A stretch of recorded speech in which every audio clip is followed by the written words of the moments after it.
baixar tanto para Android quanto iOS. Aplicativo do Laboratório Plínio Bacelar. É grátis, é prático, é para você. Qual é o seu próximo novo? É ter a banda líder em ultra velocidade e o 4.5G até 10 vezes mais rápido? É ter passaporte para falar e navegar pelo mundo como se estivesse no Brasil? É ter o maior conteúdo para assistir seus filmes e séries preferidos em todas as telas?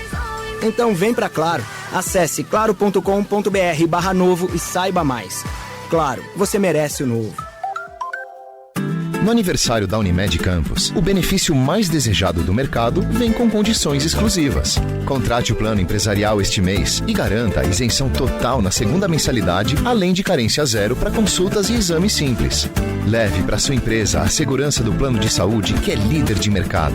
Contrate agora. WhatsApp 22 2720 0661. Unimed Campus. Há 35 anos, a escolha inteligente para o seu negócio. Começa agora o Folha no Ar, primeira edição.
Quarta-feira, 24 de junho de 2026, começa agora pela Folha FM 98,3, emissora do Grupo Folha da Manhã de Comunicação, mais um Folha no Ar. Estamos ao vivo pelo Face e pelo YouTube, você acompanha este programa daqui a pouco em podcast, logo mais reprise na Plena TV, você também pode acessar aí o nosso aplicativo, o aplicativo exclusivo da Folha, baixar, instalar, seguir, compartilhar a nossa programação e também pela Alexa, ouvir Folha FM, é só dar o comando e você vai estar acompanhando tudo que a gente produz aqui de qualidade para você. São 7 horas e 5 minutos em Campos. Muito bom dia a todos, eu sou o Cláudio Nogueira, este é o Folha no Ar e a gente começa essa edição de hoje do programa com a previsão do tempo. Segundo o Instituto Nacional de Meteorologia, Campos terá para hoje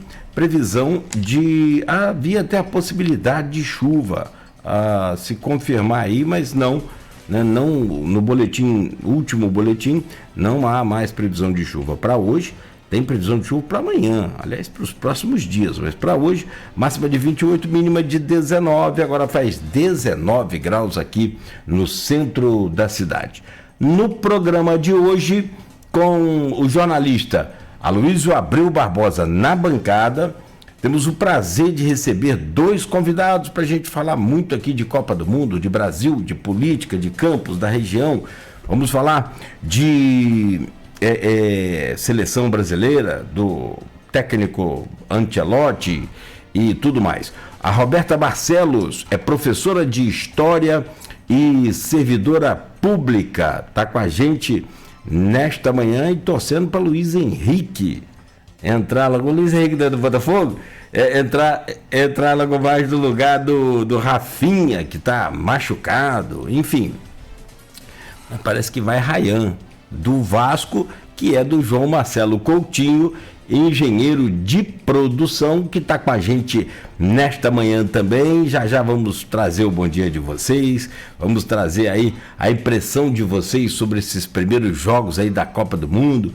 Tem gente ficando acordada de madrugada para ver Jordânia jogar bola, os caras tem que tirar o chapéu. Brasil contra a Escócia, logo mais. Nunca perdemos para a Escócia numa Copa do Mundo, já perdemos, mas em outras situações, foram 15 confrontos.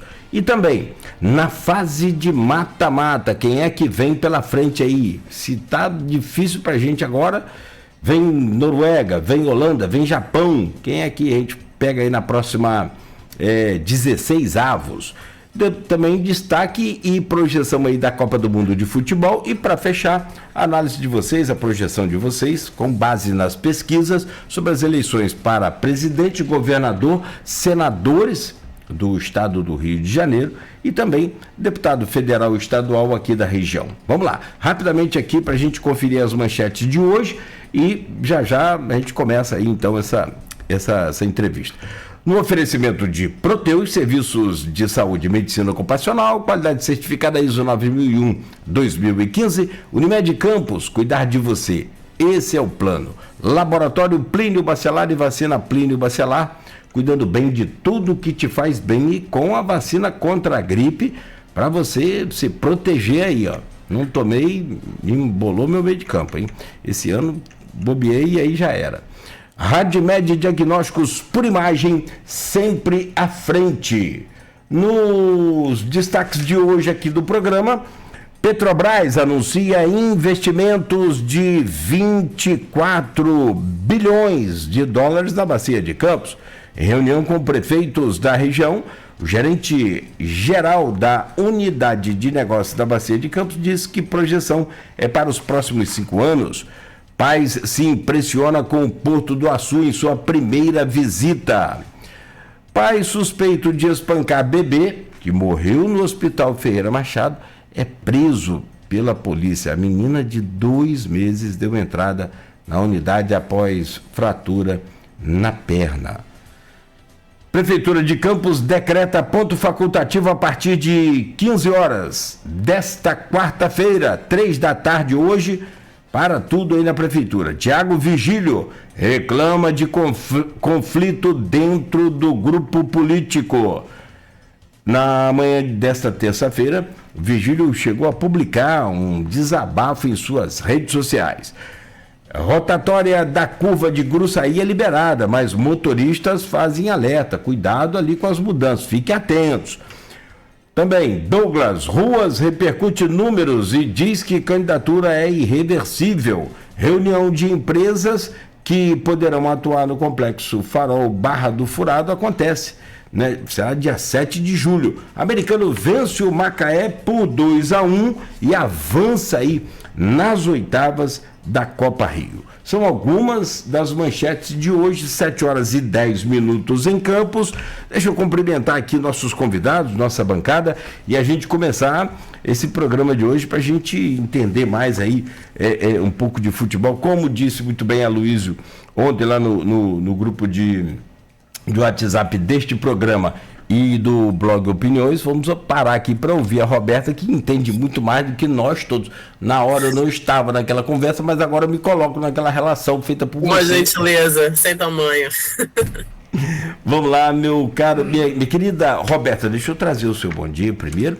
Obrigado pela sua presença, sempre muito bom poder contar com você aqui nessa bancada e a gente conversar bastante sobre as coisas boas aí para a gente trocar ideia aqui. Bem-vinda. Muito obrigada, Cláudio, bom dia. Bom dia, João Marcelo. Bom dia, Luísio. E já vou na minha fala cumprimentá-lo, né? Porque hoje é aniversário do nosso querido Luísio, não é isso? É. Dividindo o aniversário com o Messi, mas o famoso aqui na nossa cidade a gente sabe quem é. Mas muitos anos de vida, muita saúde, Luísio. E é isso, estendeu bom dia assim, aos nossos ouvintes, né? Vários amigos também já me mandando mensagem aqui, escutando. Sempre um prazer falar com vocês sobre dois assuntos que me atravessam de maneira muito particular, né? A política e o futebol, numa relação de amor e ódio profundo com ambos. Isso, levando. Obrigado, pessoal, pela companhia. Tô falando que é bom conversar com quem entende? É isso mesmo, não tem. Falar em ódio, rapaz, o Vasco também não dá uma folga nem na Copa do Mundo pra gente relaxar aí, essa coisa toda. Parece que ontem deu problema lá na SAF de novo, Pedrinho perdeu o controle, enfim. Mas vamos falar mais de Copa do Mundo hoje, para aliviar essa barra aí. Meu caro João Marcelo Coutinho, bom dia, bem-vindo, obrigado pela sua presença aqui com a gente nesta manhã. Bom dia, Cláudio, bom dia, Roberto, bom dia, Luísio, feliz aniversário também para Luísio. Tem outro aniversariante também, mas eu não sei se jogou mais bola que a Luísio, talvez um pouquinho mais só, que a Luísio também falava que jogava muito antigamente. Rapaz, nem fala, a Copa ia chegar agora, achei que ia ter a folga de Vasco, uns 40 dias, e até então tava bom. E as notícias que vinham eram boas. Até ontem que o Pedrinho perdeu o controle da SAF do Vasco, aí vai melar a venda agora, contratação, tá uma confusão doida lá. Mas deixa isso aí para mês que vem só. Primeiro, agora é só Copa. Menos mal. Perfeito.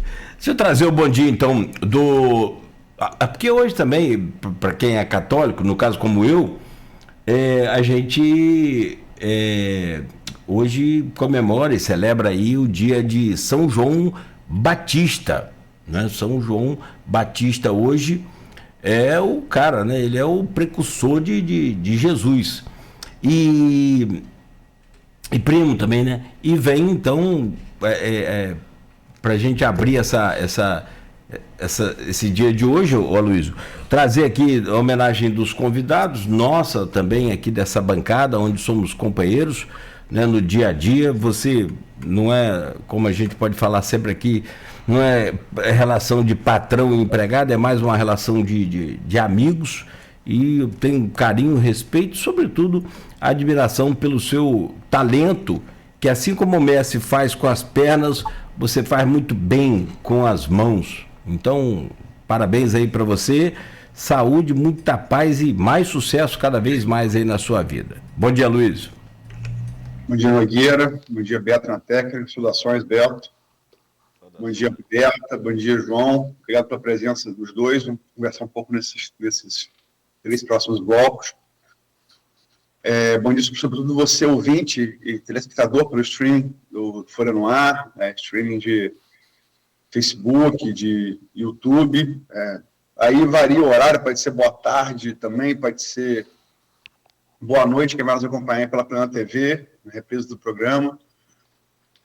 Nosso bom dia especial às categorias que nos acompanham nesse início de jornada, sempre de segunda a sexta. Professores, temos aqui hoje uma professora que representa a categoria, os taxistas, motorista aplicativo, e não chega a ser uma categoria, mas uma condição, os pais de alunos, mas que vão levar os filhos à escola agora sintonizados no rádio do carro na 98.3. Rapaz, se eu fosse me equiparar a mesa, teria que ser Hélio Gaspari, pô. Aloysio não. Talvez o Aloysio original, né? Mas não eu, né? E aquela coisa, né? Messi nasceu 24 de junho de 87, né? E ontem foi aniversário do Zidane. Zidane nasceu exatamente um dia antes de mim, 23 de junho de 72. Ele fez 54 ontem, faz 54 hoje. Eu estava falando sobre o Cristiano, pô, e o bom de bola foi o Cristiano, nasceu o bom de bola. O cara nasce em agosto, né? Nasceu no dia seguinte a Zidane, na data de Messi, mas, no entanto, como todo, você, Nogueira, como todo cara ruim da linha, fomos pro gol. É verdade. Eu tenho que admitir. Isso aí eu tenho que admitir. Não tem jeito. E me parece que é tudo muito igual. A gente começa no ataque, aí vem pro meio de campo, piora mais ainda, que o meio de campo você tem que ter muita habilidade. Aí vem pra cabeça de área, dá umas butinadas, vem pra zaga, entrega o ouro, aí fecha no gol. Mas no gol nós fomos bem, pelo menos isso. Quer dizer, tentamos, né? A despeito da falta de altura, né? Você tem minha altura, você tem um 7'8" também, não tem? 7'8", Enfim, mas sim, essa coisa de Messi hoje, né, 39 anos, acho que, para além da data, espanto que ele é capaz de fazer com essa idade, né, um atleta de 39 anos é capaz de fazer ainda, né, acho que é uma coisa, a gente vai falar um pouco aqui mais no segundo bloco, né, acho que até aqui, sem sombra de dúvida, o grande destaque dessa Copa, né, o grande craque da Copa até aqui, é cedo, então a fase de grupo, né, entrando a terceira rodada agora, a última rodada agora, a gente tem aí histórias de seleções que foram muito bem na fase de grupos, que dançaram logo no primeiro jogo das eliminatórias. Temos histórias de seleções que passaram na tábua das almas ali na classificação e acabaram campeões do mundo, finalistas. Uhum. Só lembrar a Itália 32 e a Argentina 90, né?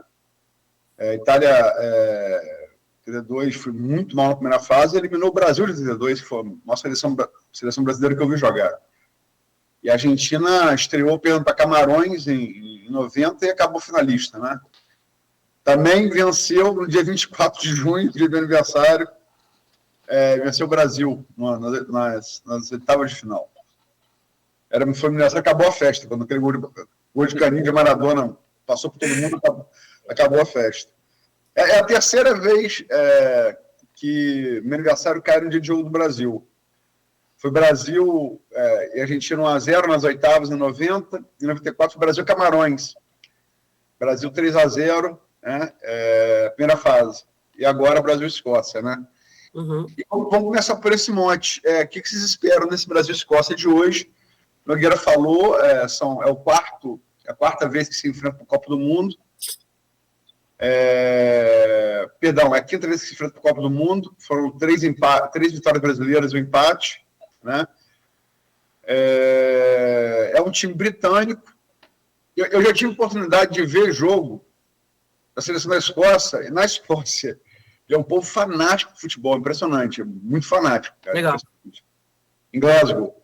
Escócia, em 2007, eliminatória para Euro, Escócia e França dentro do Parque de Prince, a Escócia ganha de 1-0.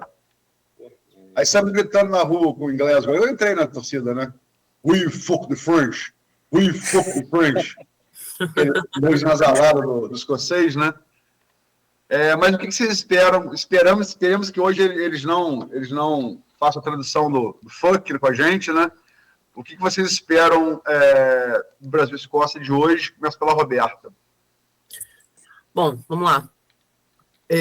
Uma curiosidade, enquanto você estava falando, Luiz, que eu também fiz aniversário semana passada, né? E eu também tenho jogos que caem geralmente no meu aniversário. E eu falei isso aqui da última vez que eu vim, que eu falei assim, tô invicto em Copas. Sigo invicto em Copas, porque o Haiti foi no dia do meu aniversário. E que ano passado até foi curioso, porque no dia do meu aniversário do ano passado foi o jogo do Botafogo-PSG. E os meus alunos estavam, né, me sacaneando, dizendo que o PSG ia amassar, ia ser 28-0, e aí no dia seguinte eu falei, invicto em Copas, né? Essa marca aí eu vou manter. E é acho muito legal fazer aniversário em Copa, porque traz uma mística especial, né? Hoje, eu tô contando com você para dar sorte, Luiz. Tô no 1-1, vamos ver o que vai ser hoje. Bom, Brasil e Escócia, assim, palpite para hoje. Para além de placar, né? Porque eu acho que, inclusive, estou furando um monte de bolão, assim, porque esses placares não estão sendo convencionais, né? Acho que tá furando o bolão de muita gente, assim, os placares que tá dando na Copa. Apesar de ser uma Copa que está reafirmando muito os favoritos, as tradições, assim, eu acho que isso está uma coisa interessante de observar, a gente deve falar um pouco mais à frente, mas para além do placar, eu acho que hoje, bom, o Brasil chega num jogo para a Escócia ainda não convencendo, né? Foi um primeiro jogo muito pegado, 1-1 com Marrocos, que a gente não estava esperando isso para a estreia, apesar de compreender a dificuldade, né? O Marrocos é uma das seleções que está no top 10 do ranking da FIFA ali, tipo assim, né, mordendo a gente está em quinto, eles estão em sexto. Então foi um jogo que todo mundo imaginava que não ia ser um jogo fácil, mas eu acho que a expectativa estava maior do que a do empate com o Marrocos. E vai para um jogo do Haiti num 3-0 que, obviamente, não podemos também ser mesquinhos, né, e reclamar de um 3-0, acho que é demais, mas que eu acho que ainda não convenceu. Acho que o Brasil ainda tem o que mostrar, principalmente nessa primeira fase, antes de avançar, e que aí a gente, né, vai falar também do possível mata-mata, que vai ser uma pedreira, não importa qual deles for. Então, acho que a gente vai para um jogo da Escócia tentando convencer mais. Acho que a Escócia é um jogo muito mais físico, né? Tá no terceiro do grupo, então, assim, a gente está disputando também primeiro e segundo lugar, o que determina qual vai ser a nossa posição no mata-mata. Mas o Haiti já é eliminado, né? Virtualmente eliminado, mas existe a novidade nessa Copa dos melhores terceiros lugares disputarem também o mata-mata. Então, acho que a Escócia também entra nesse lugar de tentar avançar na competição, e para isso vai precisar mostrar um bom jogo contra o Brasil hoje. Espero que a gente consiga parar esse bloco baixo deles, esse jogo mais reativo que eu imagino. Acho que eles vão tentar, como todos os jogos da Copa que eu tenho visto, os times tentando imprimir uma dinâmica logo no começo para mudar a realidade do jogo, que realmente muda, né? Ontem, inclusive, com a Inglaterra, a gente falando, se sai um gol do Kane no comecinho ali, eu acho que a dinâmica do jogo era outra. Então, eu acho que a Escócia vai um pouco nesse sentido, e espero que a gente também.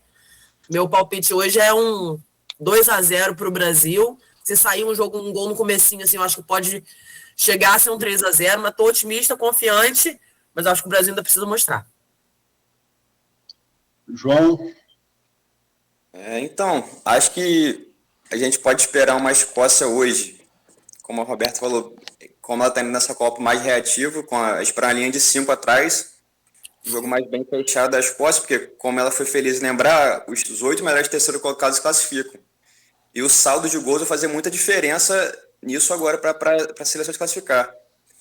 Então, acho que a Escócia, mesmo se começar perdendo de 2-0, não vai tentar sair muito para tentar empatar o jogo de qualquer jeito, porque ela pode se classificar mesmo perdendo hoje, mas vai ter muita dificuldade de tomar acho difícil, mas se ela se abrir para o Brasil e para tomar mais gol, acho que a gente não vai esperar isso.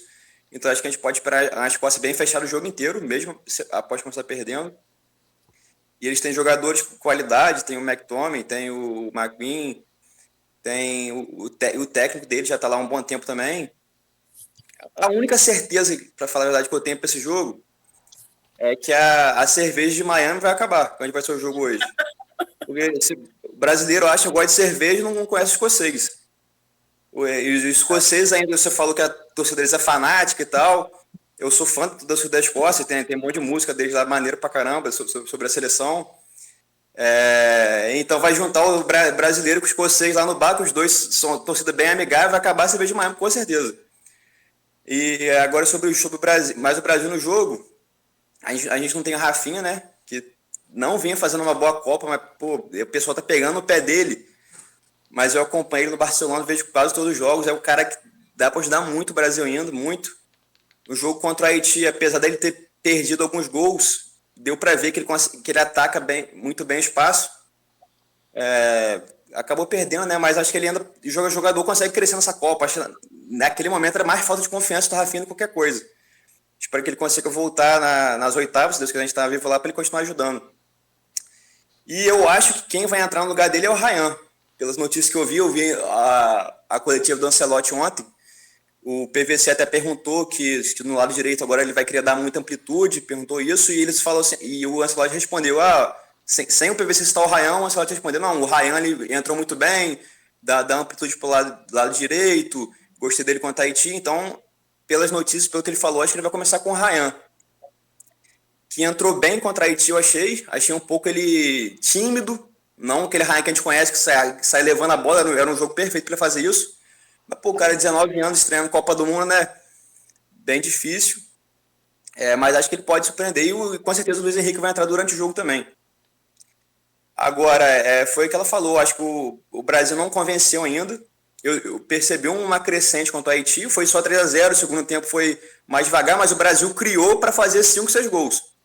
Teve ali uns 2 gols impedidos, teve uns gols perdidos ali. Aquela bola que o Martinelli joga no travessão. depois que o Vini ajeita para ele, ia ser o gol mais bonito da Copa ali, se aquela bola entra. Eu gostei do Brasil contra a Haiti até, porque eu achei que criou muito bem. Mas contra a Escócia vai ser jogo duro. Não vai ter jogo fácil, não. Na estreia, agora voltando um pouco para a estreia contra o Marrocos, o começo do jogo foi assim, os piores 30 minutos que eu já vi do Brasil em Copa. Acho que foi até pior que o 7-1. Tirando aqueles 5 minutos do 7-1 que foi os 4 gols da Alemanha, aquele primeiro tempo do Brasil foi horrível. Não dá para botar só naquele nervosismo de estreia, que é normal. Mas o meio-campo, Paquetá, Casemiro errando tudo, Bruno Guimarães também. O Casemiro voltando, trotando aos 30 minutos do primeiro tempo. Pô, fiquei louco lá naquela hora. Achei que o Ancelotti ia fazer algumas mudanças, mas ele manteve, né? Casemiro é um homem de confiança dele. E pelo visto vai manter agora também para esse jogo. Lembrando que Casemiro e Douglas Santos estão amarelados. Se tomar amarelo contra os Escócia, estão fora dos 16avos. E é isso aí. Acho que vai ser um jogo difícil. Eu espero. Foi como a Roberta lembrou também. Acho que se o Brasil conseguir fazer um gol antes dos 25, tem chance de ser um jogo bem tranquilo pra gente. Porque realmente, se a Escócia começar a pressionar o Brasil como foi o Marrocos, é porque a coisa tá feia mesmo. Porque não é uma coisa que eu espero hoje, não. Acho que pode ser uns 2-0, 3-1. O Brasil é favorito e tem que abraçar os favoritismos mesmo e começar a jogar a Copa agora. A hora é agora. E tem que ir pra cima. Nogueira, e você? Qual a sua expectativa? Olha, eu tô até preocupado em falar É que eu tô torcendo contra a seleção, não é isso. É que eu não consigo ver um time... É claro que toda Copa do Mundo o time evolui, o time cresce. Ninguém joga junto 1 ano, 2 anos. Só que a nossa seleção tem uma base de 4 jogadores que jogam juntos há muito tempo e nunca ganhou nada. Mas não ganhou nada, ganhou uma Copa América no Brasil, que foi 2019.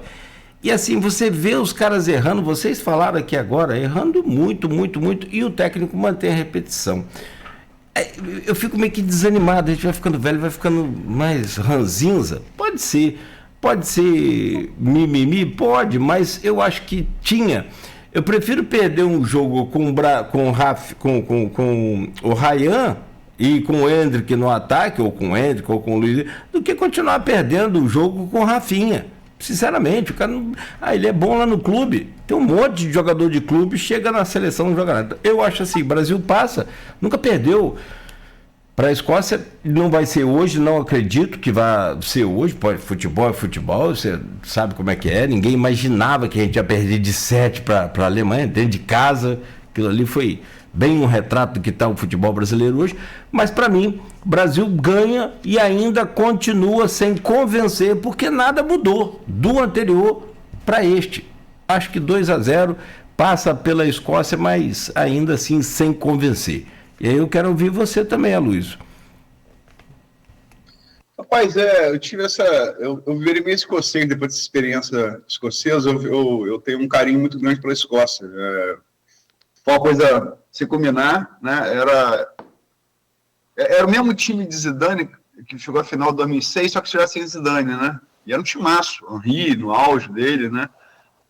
E aí eu me lembro que eu entrei num pub, né? Lógico, em Glasgow, era outono para inverno, frio pra caramba. E o futebol deles, o futebol escocês é meio tipo futebol gaúcho, né? Aquela coisa de se fechar atrás, muita raça, muita marcação, muita entrega, muito coração. Como diria Nelson Rodrigues, chuteira amarrada na veia, né? O cadastro da chuteira é a veia. E eles fizeram 1-0, né? Enfim, saímos comemorando nas ruas de Glasgow. Eles falavam, você é brasileiro, você é para a Escócia, e o Brasil tinha acabado de ser eliminado em 2006 pela França. Eu falei, vocês vão vingar a gente, os brasileiros. E eles adoraram. Os escoceses vingar brasileiro no futebol naquela época, né? 2007, né? Adoraram. Então me adotaram como mascote. E aí a gente saiu cantando pelas ruas de Glasgow, o Folk do French, né? E que eu não vou traduzir aqui por conta da Rádio da Constituição Federal, né? Então eu tenho muito carinho pela Escócia. Tem mesmo. Assim, eu adquiri um carinho especial pela Escócia. Pelo futebol escocês, sobretudo. Agora, acho que a gente é franco favorito. E eu vou ficar com a observação da Roberta. Acho que a dinâmica do jogo vai ser imposta pelo placar.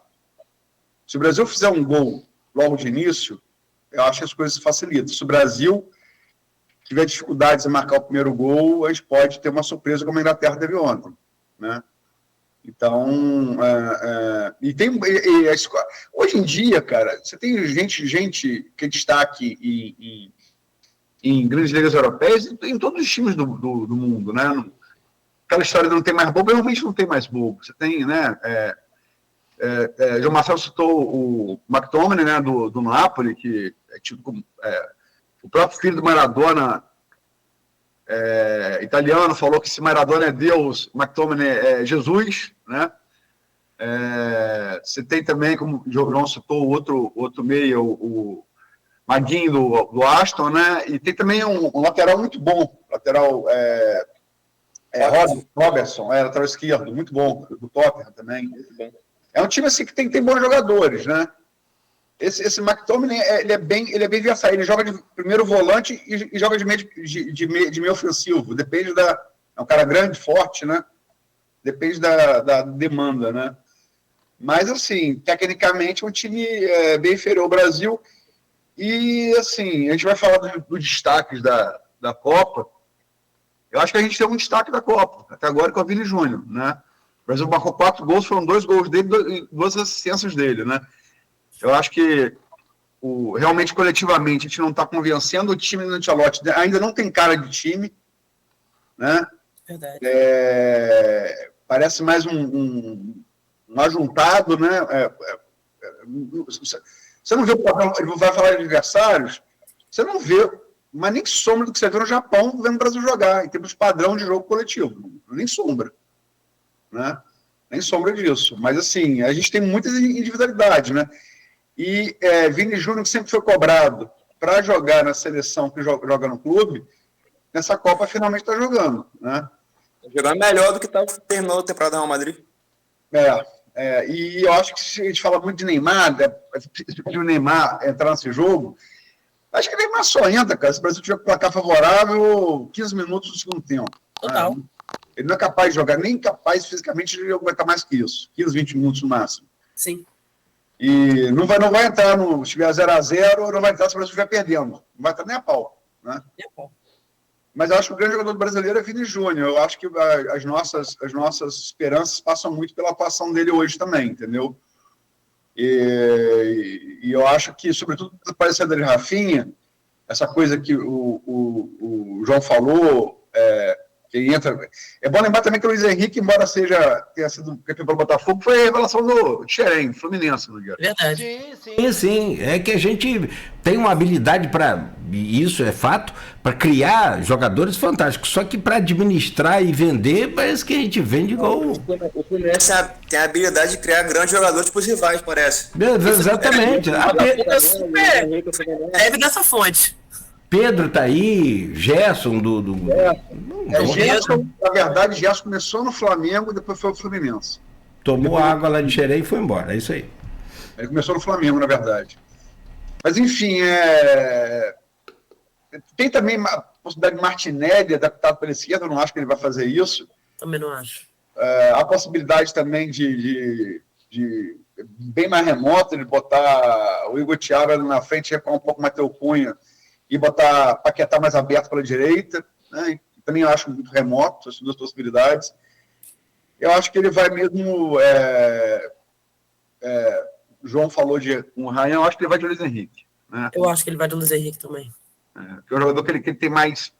conviveu mais, já testou mais, né? Embora o Luiz Henrique atue melhor na seleção entrando no jogo do que começando, né? Perfeito. Então, exatamente. No pós-Copa, tudo indicava que o Luiz Henrique era o reserva imediato do Rafinha. Tanto que nos últimos amistosos, quando o Rafinha estava machucado, o Luiz Henrique começou de titular, não foi bem. Contra o Marrocos, ele entrou também, não foi tão bem. E contra o Haiti, logo que a Rafinha se machucou nos 30 e poucos primeiros minutos do primeiro tempo, ele já chamou o Ryan e gostou. E é por isso que eu tô por isso e também pelas notícias que eu tô vendo, que eu acho que ele vai começar com o Ryan. Acho que o Ryan conseguiu passar na frente dele, pelo menos para começar a titular. E como você disse, o Luiz Henrique é um jogador quando vem do banco, ele entra acabando com tudo. Todas as vezes que ele cantou titular da seleção, ele não foi bem. Então acho que você começar com o Ryan ali, que tem bastante força física, consegue arrastar a bola, dá bastante amplitude também, e entrando com o Luiz Henrique no segundo tempo, nos 15 minutos ali, acho que pode dar bastante bom. Eu até queria fazer uma observação sobre isso. Sim, eu acho que ele vai de Luiz Henrique.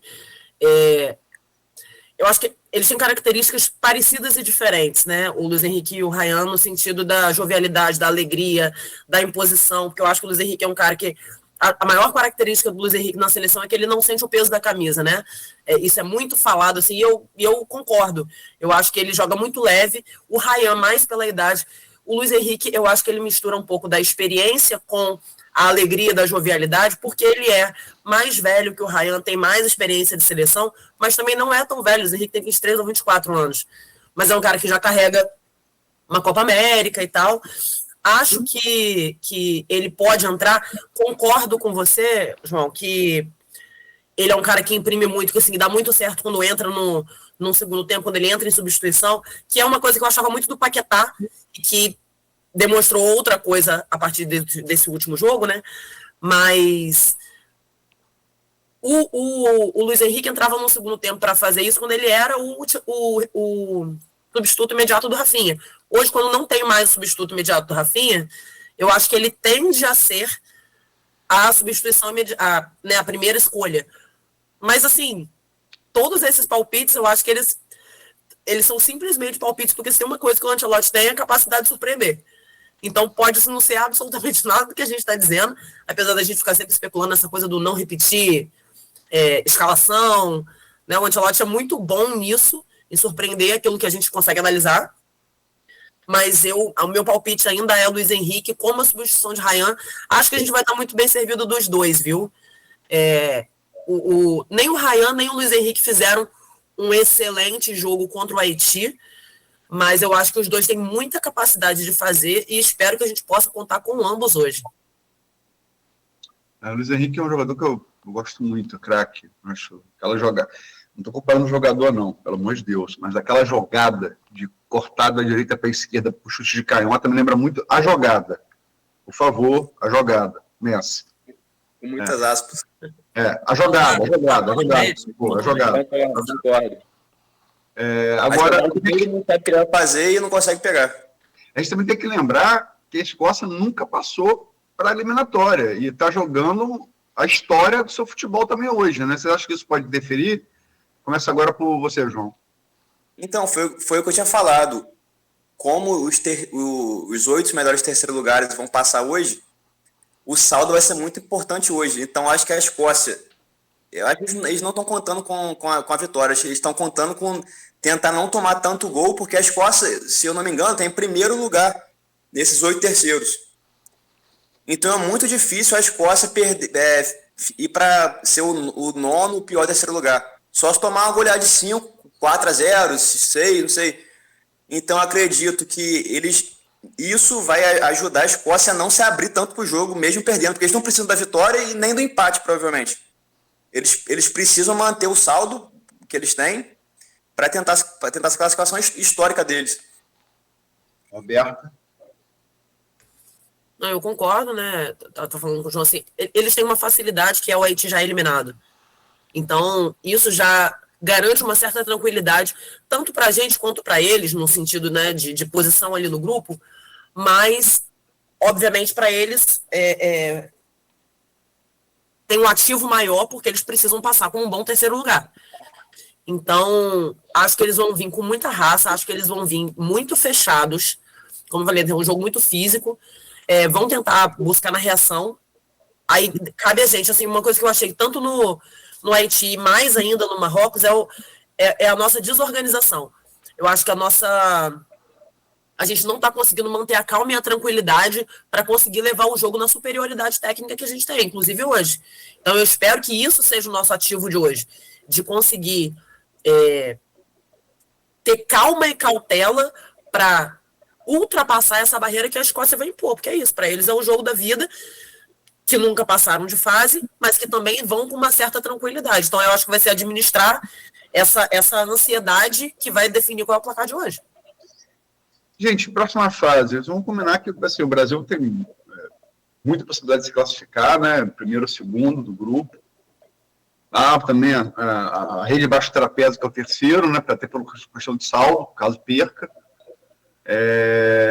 Mas, assim, o mais provável primeiro e segundo, né? Acho que vai depender muito do saldo de gols que o Marrocos vai conseguir fazer hoje contra o Haiti. Né? Também é franco favorito para vencer o jogo. E depois a gente tem a possibilidade de pegar, né, Holanda ou Japão. São dois times fortes, né? A Holanda sempre é forte, desde 74, pelo menos, é um dos principais times do mundo, futebol.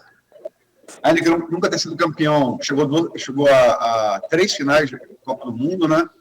7-4, 7-8, 2010, perdeu as 3, mas chegou lá. Em 7-4 revolucionou o futebol do mundo, né? Futebol total, futebol sem posição fixa, né? Deu um nó no Brasil. Ganhou daquela Copa do Brasil, do Uruguai e da Argentina, que não é fácil para nenhum europeu, ganhar no trio de ferro sul-americano, né? Engraçado que dois times europeus fizeram isso. A Hungria em 74 e a Holanda em 74. E os dois que chegaram no final da Copa perderam. Foram sensações e perderam. Mas Holanda e Japão hoje. Holanda tem um time forte fisicamente, sempre um time recheado de craques, né? E o Japão traz, no meu entender, e de muita gente mais qualificada, o melhor Japão de todos os tempos. Né? A melhor seleção japonesa, desde que sempre levou futebol para lá nos anos 90, né? E não por acaso um futebol muito semelhante ao futebol que o Zico levou. Futebol de toque de bola, futebol envolvente, ofensivo, né? É até engraçado, eles parecem preservar um estilo que a gente perdeu, né? Como é que vocês veem essa fase eliminatória, sendo Holanda ou sendo Japão? Começa agora pela Roberta. Bom, eu acho que a gente já começa enfrentando nossas grandes batalhas, mesmo nas oitavas. Confesso que vi um pouco menos dos jogos da Holanda. Gostaria muito de ter conseguido tirar férias na Copa do Mundo para conseguir acompanhar absolutamente todos os jogos, mas estou dando o meu melhor, estou conseguindo acompanhar bastante, assim. Mas vi menos da Holanda. Agora, o Japão é uma coisa que me chama a atenção, assim, primeiro que a gente estava brincando entre os amigos, assim, conversando, falando assim, meu Deus, eu gostaria de voltar para a fase que eu não sabia o que era tremer para o Japão.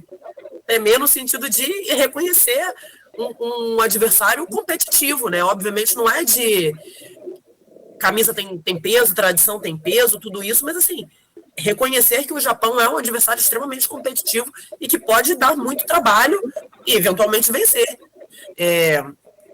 Então, vi um pouco mais, e uma coisa que me chamou a atenção, que eu fico pensando sempre, é que o Japão hoje ele não tem um futebol arte, ele não tem um futebol bonito, como eu acho que a nossa geração não está imprimindo mais.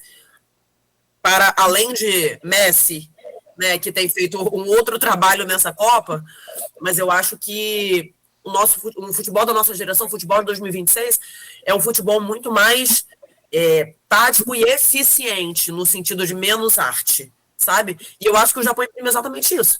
Eu acho que o Japão, ele se propõe a fazer o que ele tem que fazer. E ele é muito eficiente, como é a cultura japonesa, de maneira geral, né? Então, tenho um pouco de receio nesse sentido, e fico me perguntando se é o que a gente gosta de ver, né? A gente gosta de ver o futebol arte.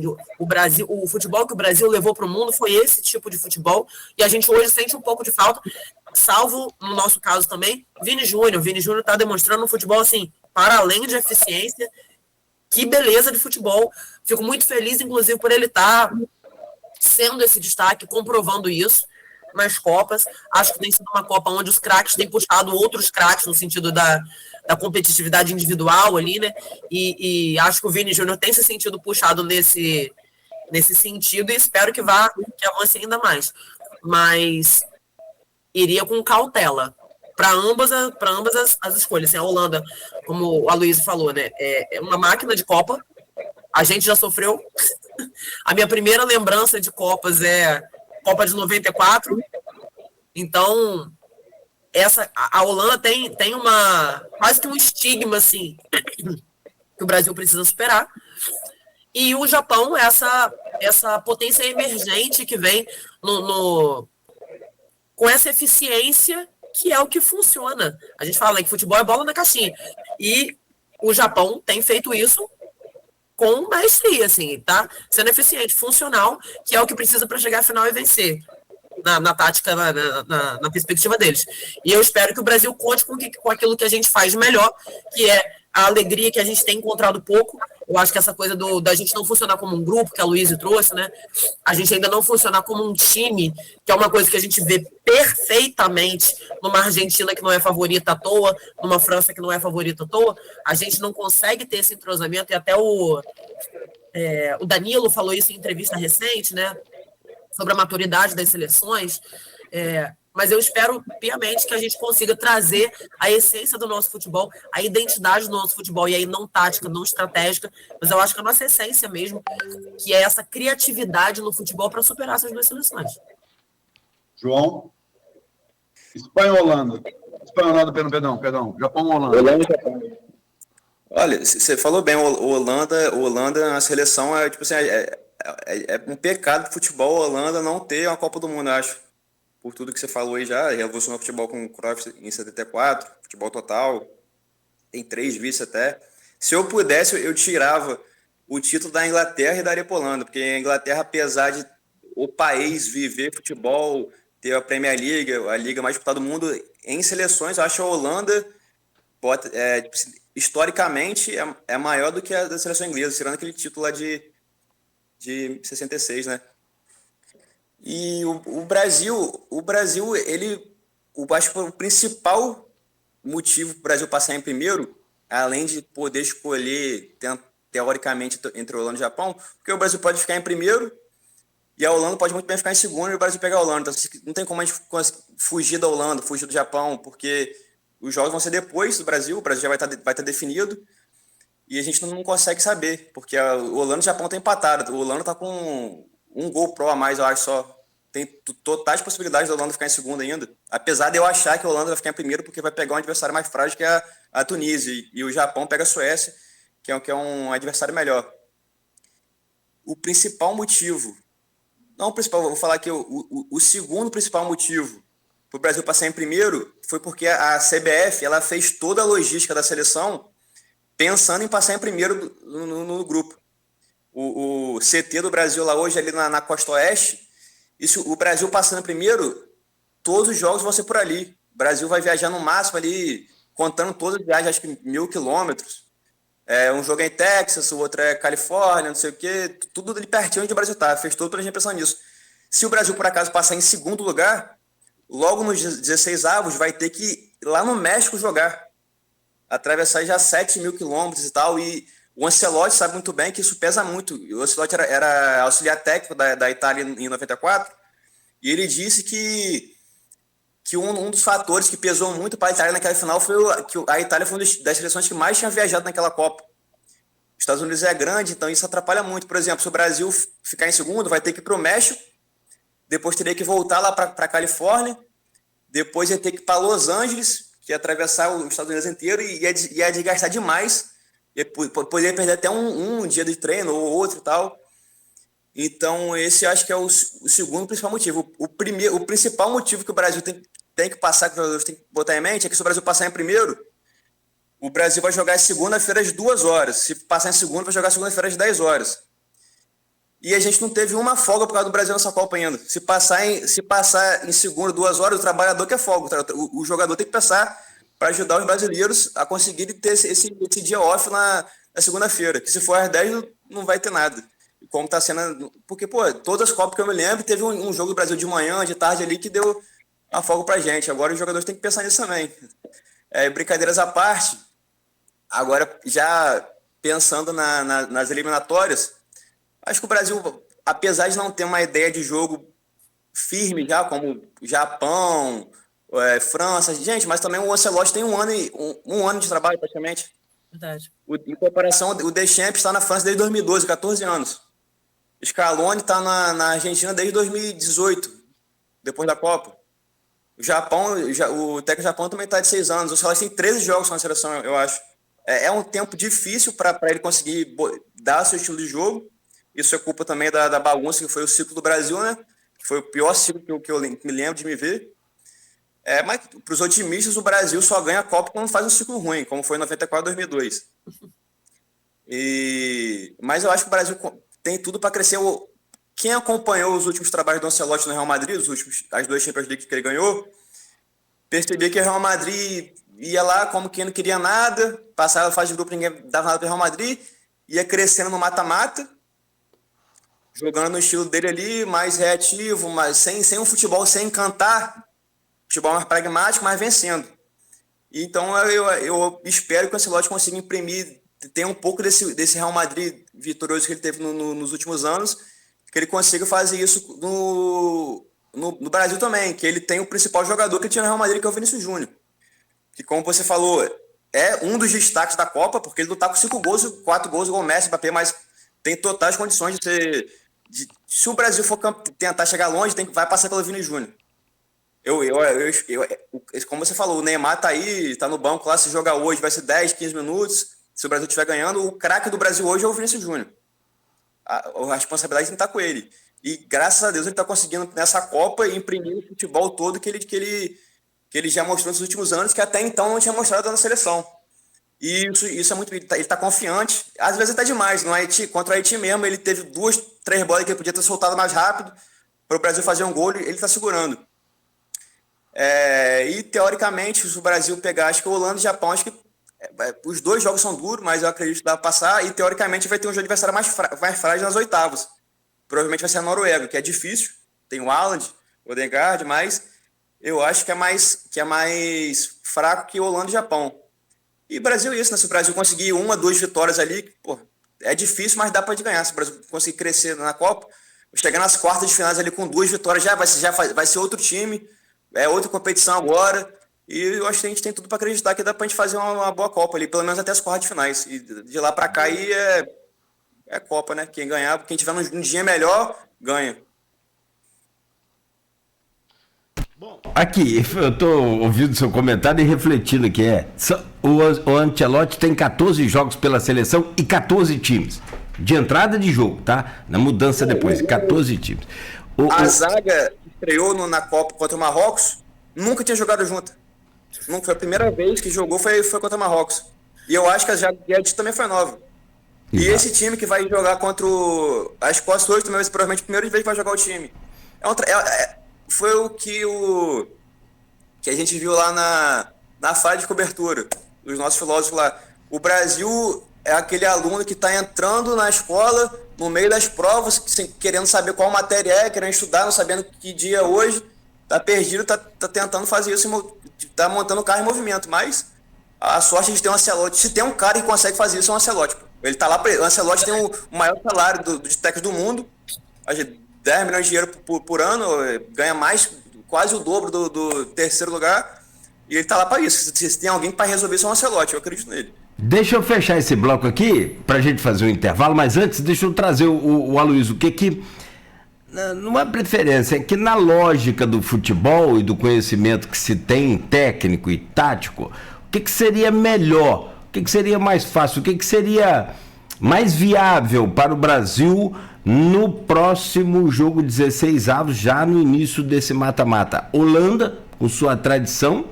ou o Japão com esse futebol aí mais orquestrado, mais alinhado, mais arrumado, tecnicamente, sobretudo taticamente, Aloysio? Eu acho assim, acho que o João falou, né? Mata-mata é outro torneio, né? O que é a Copa para o torcedor comum? Ele começa num ponto corrido, que é a primeira fase, né, de grupos, e depois passa para o mata-mata. Então, ele começa ponto corrido e depois vira torneio, né? Torneio é aquilo, perdeu para casa, né? Não tem nem jogo de volta, é um jogo só. Eu acho que, assim, o Japão não tem, por ter menos tradição e por ter sido, sobretudo, um brasileiro que levou o futebol a eles, né? Eles vendo o Brasil do outro lado, no jogo eliminatório eles podem tremer. A Holanda não vai tremer com o Brasil, de maneira nenhuma. O Japão pode tremer. Não estou dizendo que vai. Estou dizendo que pode, né? Mas, ao mesmo tempo, eu acho que para o Brasil tentar uma campanha de campeão ou próximo a isso, para não chegar às semifinais, ele tinha que ganhar o europeu logo de cara. Então, nesse ponto, a Holanda, se o Brasil pegasse uma Holanda e ganhasse da Holanda, não vai nem ganhar, pode ser prorrogação, pênalti, enfim, pode ser empate. Exatamente. Não tem mais a gala para ficar chamando as pessoas, infelizmente, os jogadores à fala, né? Porque a imagem do Santinho, Santo Antônio, que ele era devoto de Santo Antônio. Eu acho que, assim, se vencesse uma Holanda, eu acho o seguinte, Brasil e Alemanha são talvez as duas maiores escolas do futebol mundial, no decorrer da história das Copas, né? E não tem uma grande geração. Tem muita camisa, não tem uma grande geração, comparado a outras grandes gerações que os dois países produziram. Agora, Alemanha e Brasil, se ganhar 2 jogos na fase eliminatória, é caminhão ladeira abaixo. A camisa vai. Verdade. Entendeu? Então, acho que para pegar esse caminhão ladeira abaixo, a Holanda seria melhor. Daria uma autoconfiança muito maior do que vencer o Japão, entendeu? Agora, acho que também que o Japão e a Holanda, como time, são superiores ao Brasil. Hoje. São superiores ao Brasil. O Japão é muito superior, como time. Eu acho que o Japão, como time,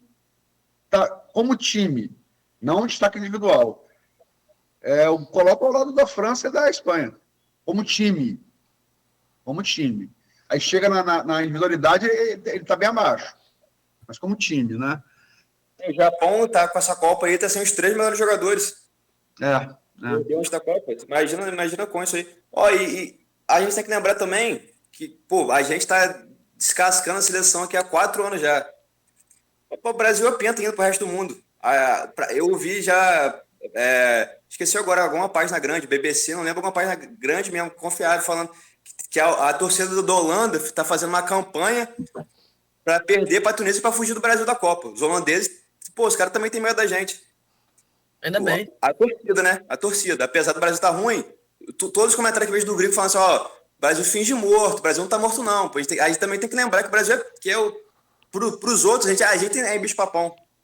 Então, tem que ter essa confiança que dá para ganhar tanto da Holanda quanto do Japão. Eu também acho que o Japão seria um adversário mais acessível, mas eu concordo 100% com o que você falou. Se o Brasil pegar e tirar uma Holanda ali, já a confiança vai lá pro alto. Porque se ganhar no Japão também, apesar do Japão ser o melhor Japão da história, falar, mas é o Japão, né? Então, acho que ganhar da Holanda ia dar uma confiança mesmo. E tá faltando, é uma coisa que tá faltando extremamente na nossa seleção. Por parte da torcida, por parte dos jogadores, por parte de todo mundo, da imprensa, de todo mundo. Tá faltando confiança. E aí eu concordo com vocês, que leva para um outro nível. A gente fala muito história pronta, né? Gente, o Brasil não tinha título nenhum. Em 58, Garrincha e Pelé começaram o jogo com reservas. Uhum. Hoje a gente sabe a história como foi, né? Mas volta um pouquinho no tempo. Volta na fase eliminatória de 58. Né? Dias Fontaine, 10 gols em 3 jogos. O titular era o Joel, né? Era um dia dos dois do Flamengo, né? Contra a União Soviética que entraram Milton Santos e Didi foram falar com o Feola, né? E botaram Garrincha e Pelé, porque a União Soviética era sido campeã olímpica em 56, não um time temido, né? Enfim, a gente não sabe. A história quando está contada na nossa frente, a gente não sabe como termina, né? Quando a gente pega a história pronta, parece que é mais fácil, né? Com certeza. Analisar, como é que é? A gente fala que é engenheiro de obra pronta, né? É mole. Aí é fácil. A perspectiva é o único que não falha, né? Tem um negócio, eu me lembro que o Jornal do Brasil, ele uma vez foi jogar Kasparov, que era o grande mestre xadrista do mundo, com o Deep Blue, que foi o computador, fizeram para jogar o Kasparov. E aí o Kasparov perdeu um match, né? E aí o Jornal do Brasil colocou, vê se consegue ver o match que Kasparov perdeu. Eu olhei no Brasil com as peças, assim, cara, em 20 segundos eu vi o match. Eu pensei, como é que um xadrista medíocre como eu posso ver uma coisa que as provas não viu? Eu sabia que tinha um match ali. É, verdade. Eu sabia que tinha um match. Ele não sabia, mais uma jogada, né? Então, a história, quando você tem a história pronta, ela é bem mais fácil de ser contada, né? Sem dúvida. Vamos lá, são 8h02, avançamos a beça aqui, falar de futebol não tem jeito, mexe com a gente, parece que baixa o caboclo de treinador na gente, que é um negócio de doido, né? A gente vira treinador, e é para isso mesmo, acho que o torcedor tem total direito de fazer. Eu quero estourar mesmo você acha que Holanda ou Japão? Porque eu queria muito a Holanda, sério, queria a Holanda, mas por quê? Por vários motivos. Me parece mais lógico e mais desafiador para a nossa seleção, até no pré-jogo, se preparar. Parece que essa seleção falta tomar um choque, ela está meio lerda, meio desligada, falta dar um 220 nela. E aí, eu falei, bom, então jogar contra a Holanda me parece muito lógico. O Japão, apesar de, claro, né, hoje não ter mais ninguém bobo e tudo, mas é muito ilógico. Você vai jogar contra o Japão, você meio que se desarma espiritualmente. Não, daqui a pouco a gente vai lá, faz um gol e ganha o Japão. E não foi isso que nós vimos no amistoso agora recente, né? Eles viraram para cima da gente 3-2. Aí eu tava vendo um tal de Ronaldo Fenômeno falar assim, gente, eu prefiro pegar 10 vezes o Japão do que meio tempo a Holanda. Vocês não sabem o que é jogar contra a Holanda. Então, assim, o cara que esteve lá dentro, que jogou, que sabe tudo, mudou minha opinião, sinceramente. Então, eu vou na de Ronaldo, no sentido de mais torcedor, para a gente conseguir passar dessa fase. Porque nós estamos há 24 anos sem ganhar um europeu, ok? Desculpa, pois não, Luiz. Jogo eliminatório, porque a gente ganhou de europeu na Copa passada, quando a Sérvia fase de grupos. A Argentina está há 36 anos sem ganhar um grande, não é ganhar de um time menor, de um país menor, não, é de ganhar um grande. França, Inglaterra, Alemanha, Portugal, Itália, ela está há 36 anos sem ganhar um grande. Então isso quer dizer o quê? Assim, basicamente, resumindo, é Copa do Mundo. Eu não sei se vocês chegaram a brincar aí ou jogar aqueles torneios que tinham antigamente, no dia do trabalhador, no dia do aniversário da cidade. Cara, e ali assim, você jogava o primeiro jogo, já é mata-mata. Ganhou, espera os próximos 2 times ver quem sai para ir com você na final. É Copa do Mundo. É Copa do Mundo. E aquilo assim, 20 minutos para cada lado. Então assim, esse torneio já está dizendo, é um torneio. Então você tem que fazer o quê? É não perder e não tomar gol, se de preferência poder fazer o máximo de gols possíveis. E aí, a gente pegando o Japão e abrindo um placar logo no primeiro minuto de jogo ali, partindo para dentro, a gente vai embora. E... Só uma observação rápida, você falou que a Argentina não ganha uma seleção grande, campeã do mundo há 36 anos, e a Holanda não perde, acho que desde 2002 com uma seleção grande também. Todas as eliminações da Holanda foi empate, foi pênalti, não perde 90 minutos desde 2002 ou 98 agora, não me lembro. Então, pra que eu quero esse negócio da minha frente? Deixa esse trem pra lá, vamos, né, pegar o japonês aí, sei lá.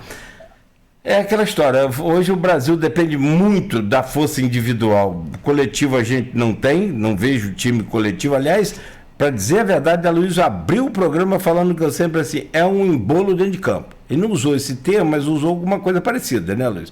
É um ajuntado. Isso, é um amontoado, um ajuntado dentro de campo. Só um ajuntado.